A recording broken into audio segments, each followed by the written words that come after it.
Hey everybody, welcome to Sports Rambling. I'm your host Brian and this is my weekend update. I know you have all been distracted by politics. I think you should stick around for this sports update because the best is yet to come!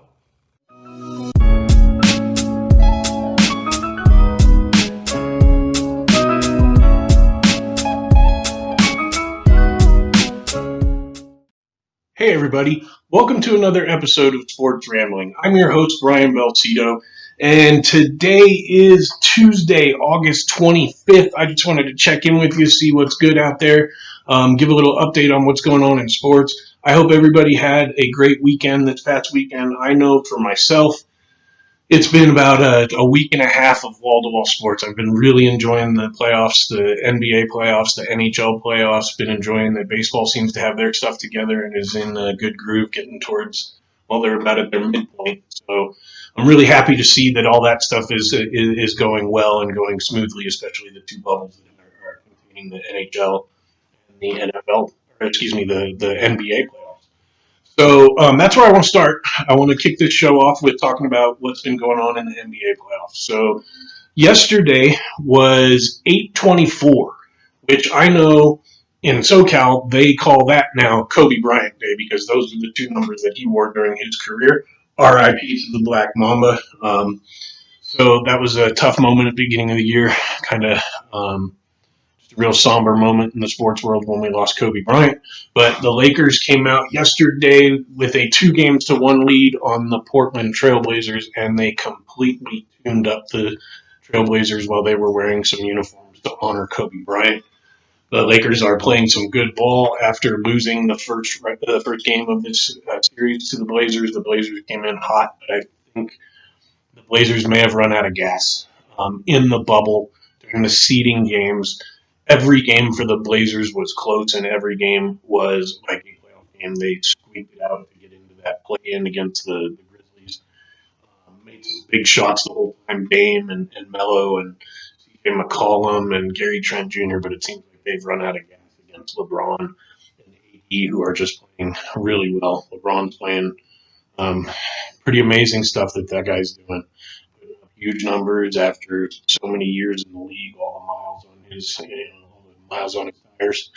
So props to the Lakers taking that 3-1 lead. I look for them to probably close out that series in the next game and move on to the second round. Interesting series between the Rockets and the Thunder. That series has a lot of history to it with guys like Chris Paul having played for the Rockets recently, Harden having started his career as a Thunder, Russell Westbrook playing most of his career for the Thunder. We saw Russell Westbrook, who hasn't played yet in the series, but we saw him getting into it verbally with Steven Adams of the OKC Thunder the other day. The chippiness level of this series is making it very interesting. The Rockets got out to a 2-0 lead. The Thunder have won the last two games. We saw James Harden go off into the tunnel last night, knock over a sign. This one's going to be good. I think it's going to go 7, and it's going to be an interesting Game 7. It looks like the Thunder may have figured out that small ball that the Rockets play, but we shall see. Moving on, Clippers Mavericks has been a fantastic series. That now sits at 2-2 after one of the absolutely most clutch shots you are ever going to see inside the bubble or out. Finney-Smith to inbound. Back to Doncic. Doncic pulls up, three-pointer. Bang! Bang! It's good! Doncic wins the game at the buzzer! Let's go! LUKA Doncic! Boom! Shaka LUKA Doncic, he even, after draining the 25-foot step-back three for the game winner, pounded his chest, and it looked like he said, "That's my shot," which by evidence, I saw a video of him over in Europe hit nearly the exact same shot in almost a very similar situation. This dude is a monster. LUKA Doncic is here to stay. he's going to be a MVP contender for years and years and years to come. Looking forward to this series continuing on. Again, it's 2-2. Where is Paul George for the Clippers? Where is Playoff P, as he's known? He has looked terrible in this series. He can't buy a bucket. So we'll see. He's been known to step it up in the playoffs, so we'll see. Kawhi's doing his thing. Lou Williams is doing his thing. As I stated on the show with Young the other day, nobody in the bubble is playing any D. These games are 130 to 128, stuff like that. So that series has been fantastic. On to my Utah Jazz.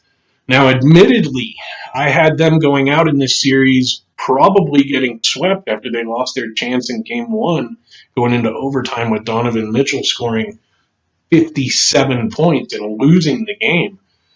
But they have come out, they absolutely tore the Nuggets up in games 2 and 3, leading by 31 and leading by 39 in those back-to-back games, and then winning game 4 in dramatic fashion as Donovan Mitchell put up another 50 points.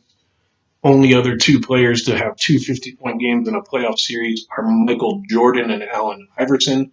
So that's pretty good company for Donovan Mitchell. Jamal Murray has been balling out. Him and Mitchell both scored 50 in game 4. First time in NBA history that opponents have scored 45 plus in a game against each other, let alone 50, which they both did. So I'm not saying this series is over by any means. The Nuggets have a deep squad, and they very easily could come back and win this series. The numbers don't look like it could happen, but I'm not saying anything about that. I think the Jazz need to take care of business in this next game. Keep their foot down on the gas pedal and just keep moving forward. You can't give them a chance. You can't give them any hope, so you got to close them out. That game 5 is tonight. It's in about an hour and a half, so I'll be watching that. So that's your story in the NBA bubble right now. I look for some great action as the Lakers probably close out the Blazers, Rockets, and Thunder. Well, that's the West. Now, in the East, the Heat, the Celtics, and the Raptors all swept. There's nothing surprising about that. They went right through the Nets and the Sixers and the Pacers. The Sixers and the Pacers all three of those teams, the Nets, Sixers, and Pacers, were undermanned, and it showed. They got completely dominated. The Bucks are up 3-1 after coughing up game 1. The Magic played well in game 1, but it's shown that the Bucks are just the better squad. So I'm guessing we're going to get Bucks and Heat in the next round. That could be a good series. I like Jimmy Butler. I like watching that guy play. So we'll see what he can do against Giannis and the Bucks. And Celtics Raptors, to me, has a chance to be a very, very competitive series. Jason Tatum and Kemba Walker leading the Celtics, and we'll see when they get Gordon Hayward back against the Raptors and Pascal Siakam, Kyle Lowry, Fred VanVleet. A really complete team. Great coach and Nick Nurse. Props to him for winning Coach of the Year. They are the defending champs, and they are not going to go quietly against the storied franchise of the Boston Celtics. So moving on to the NHL playoffs. Ugly game 1 for my Flyers last night, 4-0 to the New York Islanders. The Islanders are playing with house money. They are hot. They're going to be a dangerous team. The Flyers better wake up or they may be in trouble. Carter Hart is a great goalie for the Flyers, but the way that the Islanders are playing, if you give them life like you did in Game 1, you may be in trail mode the whole series. So they better get back to business. The other series, you got the Bruins up 3-1 on the Tampa Bay Lightning. I kind of think that that should probably go the way of the Boston Bruins. They were probably headed toward the 1 seed before the shutdown. Good hockey club. In the West, you've got the Las Vegas Golden Knights up 1-0 after smoking the Vancouver Canucks 5-0 in Game 1. Their next game is tonight. And you've got Dallas leading the Colorado Avalanche 2-0. Unfortunately for Colorado, they lost their goaltender. They are a good club, so we'll see what they can do. You know, hockey's that one sport where, I don't know, it's a team sport, man. So one guy down doesn't really do it, but losing your goaltender hurts. So we'll get an update on that over the weekend. And over in Major League Baseball, so looking at the standings, I'll go out there and I'll say the Dodgers are rolling. The Dodgers are sitting atop the standings at 22-8, just as we thought that they would be. Worried about that. We are that's the exact halfway point of this season. So something to look forward to, though, is there's a couple series coming up. My Giants play them starting tonight, 3 games. The Giants have played good ball lately. They've got themselves to the 7th spot, even though they have a losing record. If the playoffs started today, the Giants would be in the playoffs. I didn't expect any of that, but Mike Yastrzemski has played really well, and the Giants called him Joey Bart, and I'm looking forward to seeing what Joey can do because he's probably going to be the face of our franchise going forward. The Giants have a couple other young guys that I'm looking forward to hopefully come up this year, next year, and start to build from there. In the Central, the Cubs are still leading. They got a 3-game lead on the Cardinals. The Cubs are 18-10. They played good ball since the start of this shortened season.